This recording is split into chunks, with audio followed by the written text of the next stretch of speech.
दोस्तों नमस्कार। Krishna GS classes में आपका स्वागत है। आज जीके एवं जीएस का टॉपिक है मात्रक तथा बीमा। यह टॉपिक बहुत ही इम्पोर्टेंट है और प्रायः सभी एग्जाम, चाहे वो एसएससी का रहे, रेलवे, डिफेंस, पीसीएस इत्यादि एग्जामों में अवश्य पूछा जाता है। तो शुरू करते हैं मात्रक तथा बीमा। तो जो मात्रक है दोस्तों, ये भौतिक राशि को मापन करता है। भौतिक राशि को मापन करता है। तो आपको दिमाग में आ रहा होगा कि भौतिक राशि क्या होता है। तो भौतिक राशि उस राशि को कहा जाता है जिसे आप माप सकते हैं। जैसे चीनी का अपना कुछ द्रव्यमान होगा और चीनी का जो द्रव्यमान है या द्रव्यमान को आप कह सकते हैं कि द्रव्यमान एक प्रकार का भौतिक राशि है और चीनी को मापने के लिए हम लोग मात्रक का इस्तेमाल करते हैं। और एसआई पद्धति में से केजी अर्थात द्रव्यमान का जो मात्रक होता है वह केजी होता है। पिछली कक्षाओं में हम इसके बारे में कुछ चर्चा किए थे। आज उससे आगे कुछ चर्चा करते हैं।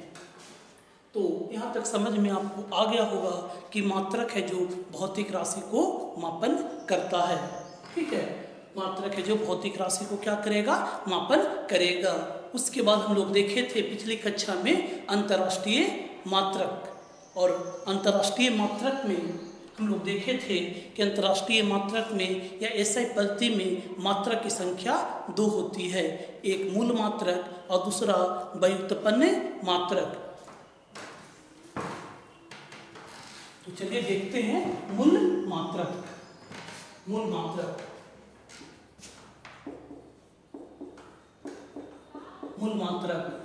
मात्रक वैसा मात्रक को कहा जाता है जो अपने आप में स्वतंत्र होता है। अर्थात इस मात्रक या इस भौतिक राशि को मापने के लिए मात्र एक मात्रक की आवश्यकता पड़ती है। जैसे आप कहते हैं द्रव्यमान, तो द्रव्यमान एक प्रकार का मूल्य मात्रक है और द्रव्यमान का एसआई में जो मात्रक होता है वह केजी होता है। और जो मूल मात्रक है एसआई पद्धति में उसकी संख्या 7 है। तो पहले हम चर्चा कर लेते हैं। द्रव्यमान का जो मात्रक है वह केजी, और यहाँ पे आपका हो गया भौतिक राशि। द्रव्यमान का केजी हो गया। उसी तरह से लंबाई भी एक प्रकार का भौतिक राशि है और इसे मापने के लिए मात्र एक मात्रक की आवश्यकता होता है, उसे हम लोग मीटर कहते हैं। और ये जितने भी भौतिक राशि को माप रहा है उसके लिए मात्र एक मात्रक की आवश्यकता पड़ रही है। जैसे द्रव्यमान के लिए आप केजी कह रहे हैं, लंबाई के लिए मीटर कह रहे हैं, समय के लिए सेकंड कहते हैं। इसमें मात्र एक मात्रक एक भौतिक राशि को मापता है। ऐसे मात्रक को मूल मात्रक कहते हैं। चलिए हम लोग आगे देखते हैं। मूल मात्रक के बाद व्युत्पन्न मात्रक, जिसे हम लोग डिराइव्ड यूनिट कहते हैं। तो मूल मात्रक समझ में आ गया होगा कि मूल मात्रक स्वतंत्र होता है और इसे मापने के लिए मात्र एक मात्रक की आवश्यकता पड़ती है। लेकिन कुछ मात्रक ऐसे हैं जिसे कभी कभी एक से अधिक मात्रक की आवश्यकता पड़ता है। वैसा मात्रक को हम लोग व्युत्पन्न मात्रक कहेंगे।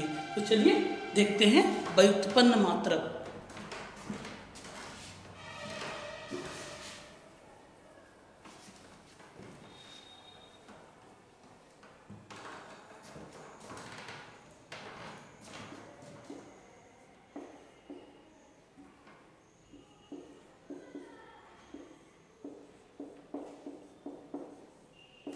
इसे इंग्लिश में डिराइव्ड यूनिट कहा जाता है। देखिए, जो व्युत्पन्न मात्रक है वह मूल मात्रक के मदद से बनता है। तो इसमें भी एक प्रकार से मूल मात्रक ही रहता है। मूल मात्रक से व्युत्पन्न मात्रक का निर्माण होता है। ऐसे मूल मात्रक की संख्या एसआई पद्धति में 7 है।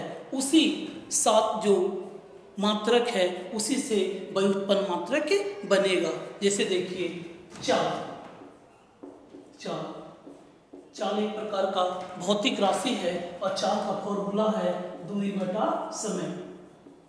दूरी बटा समय, और दूरी एक प्रकार का लंबाई है, इसी के लिए इसका मात्रक SI में मीटर हो गया, और समय का मात्रक SI प्रति में सेकंड हो गया, तो मीटर प्रति सेकंड। यहाँ पे आप देख रहे होंगे कि लंबाई का भी मात्रक है और समय का भी मात्रक है। ऐसा मात्रक जो एक से अधिक या एक से अधिक मूल मात्रक से बनता है उसे हम लोग व्युत्पन्न मात्रक कहते हैं। चलिए एक और व्युत्पन्न मात्रक का उदाहरण देखते हैं, जैसे क्षेत्रफल जिसे हम लोग एरिया बोलते हैं, एरिया। तो क्षेत्रफल का फॉर्मूला है लंबाई गुना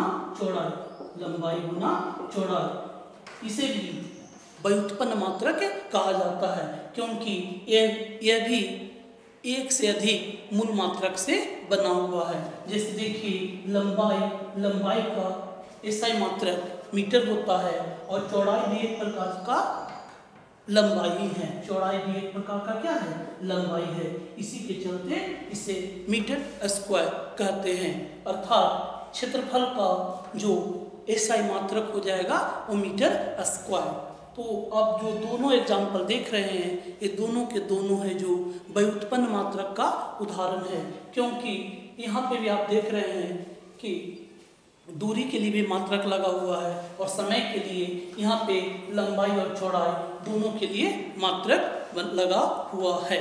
तो व्युत्पन्न मात्रक का जो निर्माण होगा वह मूल मात्रक से होता है, अर्थात व्युत्पन्न मात्रक अपने आप में स्वतंत्र नहीं होता है। आगे देखते हैं बीमा। दोस्तों जितने भी टॉपिक बता रहे हैं बहुत ही इम्पोर्टेंट है, और एग्जाम में आपसे तरह तरह के क्वेश्चन है जो पूछा जाता है। जैसे बीमा का ही बोल रहे हैं तो बीमा से संबंधित कुछ क्वेश्चन अवश्य रहेगा। डायमेंशन से बोल दिया जाता है कि बताइए क्षेत्रफल का बीमा क्या होता है, ठीक है। उसी तरह आपसे पूछ देगा घनत्व का बीमा क्या होता है, या बल का बीमा क्या होता है। तो चलिए हम लोग देखते हैं बीमा क्या होता है।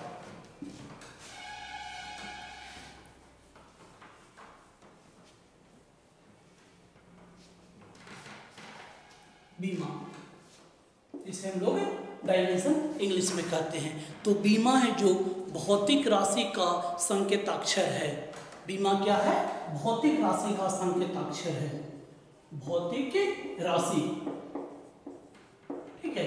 बीमा है जो भौतिक राशि का संकेताक्षर माना जाता है, भौतिक राशि के मात्रक नहीं होता है। जैसे लंबाई का मात्रक हम लोग मीटर बोलते हैं, जबकि बीमा में आप इस तरह से नहीं बोल सकते हैं। बीमा है जो भौतिक राशि, जैसे लंबाई एक प्रकार का भौतिक राशि है, उसी का एक तरह से निरूपण करेगा।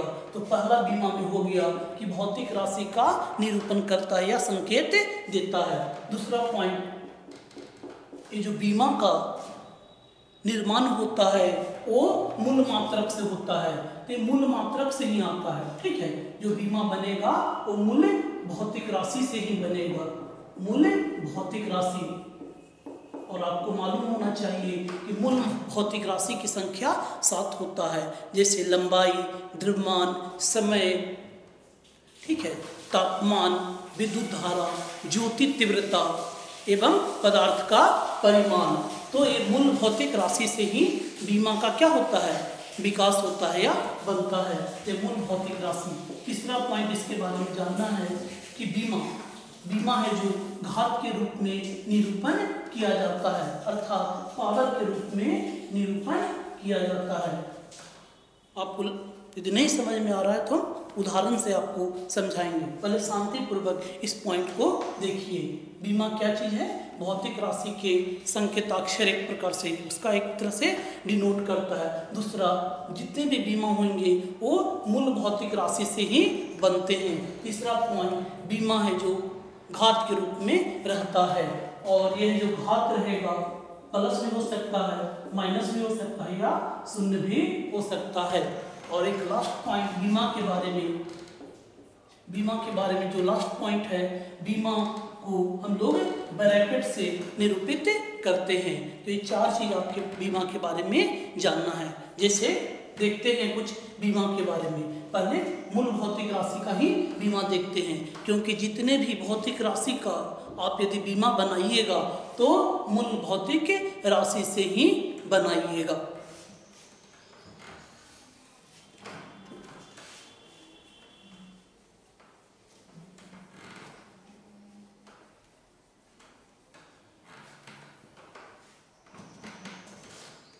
तो आपको मालूम है कि मूल मात्रक या मूल भौतिक राशि, मूल भौतिक राशि उसकी संख्या 7 है। और इस साइड में बीमा लिख देते हैं। पहला लंबाई, लंबाई एक प्रकार का मूल भौतिक राशि है और लंबाई का बीमा एल होता है। एल को लेंथ भी बोलते हैं। लंबाई का बीमा मीटर नहीं आपको बोलना है, क्या बोलना है? L for length. द्रव्यमान, द्रव्यमान का जो बीमा होता है वो एम होता है, ठीक। मास, समय, समय को हम लोग टाइम से डिनोट करते हैं और समय का जो बीमा होगा वह टी होगा। एस आप नहीं बोल सकते हैं। एस है जो भौतिक राशि का मात्रक है, वो भी समय भौतिक राशि का मात्रक होता है। आगे देखते हैं। अगला जो है आपका वो धारा। धारा मतलब जल का धारा नहीं है, विद्युत धारा।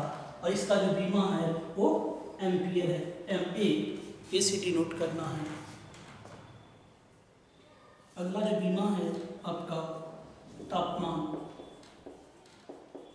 तापमान का है के से डिनोट कर। और पहले भी हम चर्चा किए हैं कि जितने भी बीमा है उसे आप ब्रैकेट के अंदर बंद करना पड़ेगा और जितने भी बीमा बनेगा इसी भौतिक राशि से निर्माण होगा। चलिए आगे देखते हैं। ज्योति तीव्रता, ज्योति तीव्रता और इसका जो बीमा होता है वह C होता है। और एक लास्ट देख लेते हैं 7, पदार्थ का परिमाण, पदार्थ का परिमाण।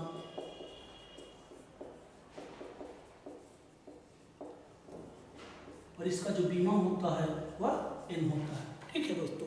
इसे याद करना आवश्यक है, तब जाकर आप बीमा, किसी भी भौतिक राशि का बीमा निकाल सकते हैं।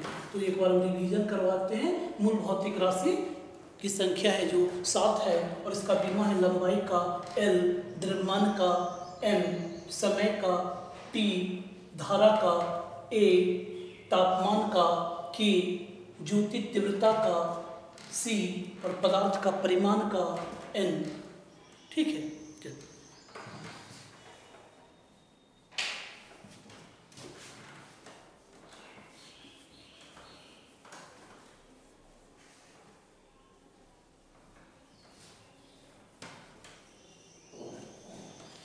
अभी तक हम आपको मूल भौतिक राशि बताएं कि मूल भौतिक राशि अपने आप में उसके जो मात्रक होते हैं वह स्वतंत्र होते हैं। जैसे लंबाई मूल भौतिक राशि है और उसके मापने के लिए मीटर का इस्तेमाल किया जाता है। तो मूल भौतिक राशि बताएं। उसके बाद आपको व्युत्पन्न मात्रक बताएं, क्योंकि SI मात्रक में जो भौतिक राशि को 2 भागों में बांटा गया है, एक मूल मात्रक और दूसरा व्युत्पन्न मात्रक। तो व्युत्पन्न मात्रक जिसे इंग्लिश में डिराइव्ड यूनिट कहते हैं, उसकी वह है जो मूल मात्रक से बनता है। जैसे आप देखे थे चाल, तो चाल का जो फॉर्मूला बताएं दूरी बटा समय। तो यहाँ पे दूरी का भी इस्तेमाल किया गया था और समय का भी इस्तेमाल किया गया था। उसके बाद हम आपको बीमा का चर्चा किए। तो बीमा होता है जो भौतिक राशि का निरूपण करता है, न कि भौतिक राशि के मात्रक होता है।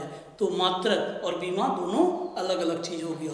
और बीमा में आपको क्या बताएं कि जितने भी बीमा बनेंगे वो मूल भौतिक राशि से ही बनते हैं और मूल भौतिक राशि की संख्या 7 होता है। तीसरा पॉइंट बताएं कि जो बीमा होगा वो पावर के रूप में व्यक्त किया जाता है, मतलब घात रहेगा, ठीक है। मान देखिए जिसे आप बता रहे हैं यहाँ पे क्षेत्रफल, एरिया।